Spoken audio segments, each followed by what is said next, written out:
வரலட்சுமி விரதம் மகாலட்சுமியை மகிழ்வித்து அவரது ஆசிகளை பெற்று சுபிட்சமான வாழ்வை பெறுவதற்கு ஏற்ற நாளாகும். நமக்கு செல்வத்தை அள்ளி தருபவள் ஸ்ரீ லட்சுமி தேவி. அவளை வேண்டி விரதம் இருப்பது நமக்கு நன்மையை அளிக்கும்.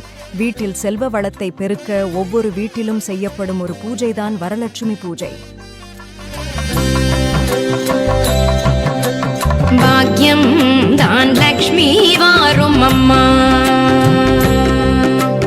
பாக்யம் தான் லக்ஷ்மி வாரும் அம்மா, முன்னோர்கள் செய்த பாக்யம் தான் லக்ஷ்மி வாரும் அம்மா, என்னையே சௌபாகியம் தான் லக்ஷ்மி வாரும் அம்மா, என் இல்லமே சௌபாகியம்